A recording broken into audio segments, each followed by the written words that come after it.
Hey guys, Fed here, and today I want to give you a close-up look on three massively underappreciated watches that you may not know about. Now, these are in no particular order, and of course they're available on Del Rey Watch. Excuse the gloves, but no one wants a close-up of my unmanicured hands or smudged watches. First, we start with an early 2000s classic. Now, this is not just a regular Ulysse Nardin Maxi Marine diver. This is the very hard to find Maxi Marine diver Blue Max. Now, what does that mean? Well, firstly, we start with a 40mm case in stainless steel. It's got the classic power reserve there at 12 and small seconds at 6, along with the date. It's got a rotating bezel, as you can see, which is actually kind of hard to actuate with gloves.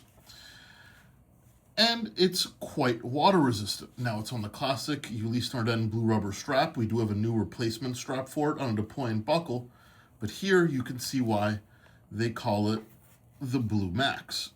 Quite hard to capture. Let me see if I can get it to focus, because there's no anti-glare on the back. But this is the highly decorated and modified Ulysse Nardin 2892 with full perlage and a blue titanium alloy finish. Chronometer certified. Look at that blue perlage right there. Gorgeous. This is extremely complicated to do. It's a 1 micron coating of titanium alloy all throughout the movement.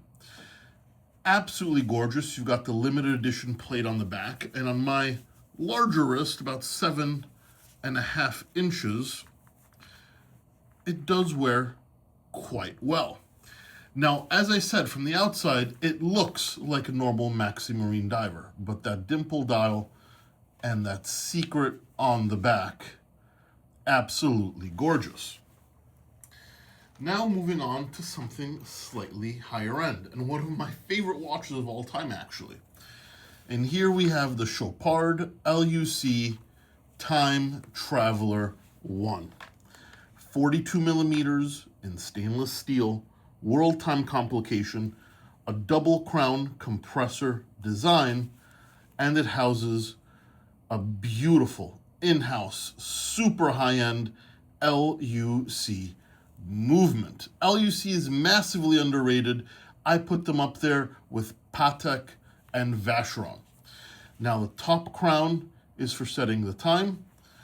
The bottom crown is for the world time. Every aspect of this watch is very high-end, from the polished bezel to the satin flanks to the polished case bottom to the double-sided alligator strap. Absolutely stunning. This is a world time watch that true watch geeks should adore. Absolutely stunning. And you don't see too many Ulysses out there. Luckily, they don't hold a ton of value on the secondhand market, so you can get this one for a steal. And last, and maybe unexpected, is this Cartier Pasha. Now you're thinking, hey Fed, what's so special about a Pasha? Well, this isn't just a regular old Pasha. This is the 38mm Cartier Pasha, which is not everybody's favorite design, but I quite like it. But this one hides the caliber 191. This is based on Gerard Perregaux's 3100 caliber, very high-end, with a very interesting Côte de Cartier finish.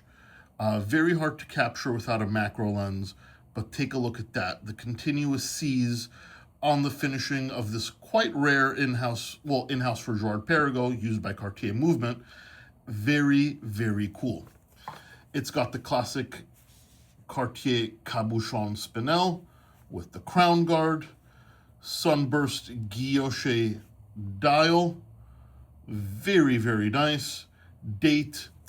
This Pasha is not a regular Pasha. That movement is quite special, and the fact that you can find this movement well under $3,000 in a Cartier is absolutely killer to me. I think this is going to go down in history as one of Cartier's most slept on pieces. We've got the Pasha, we've got the Luke Time Traveler 1, and the Ulysse Nardin Blue Max. Three massively undervalued and underrated watches you may not have seen in the past. If you're interested in these pieces, links in the description below, or you can check out delraywatch.com. Thank you so much and take care.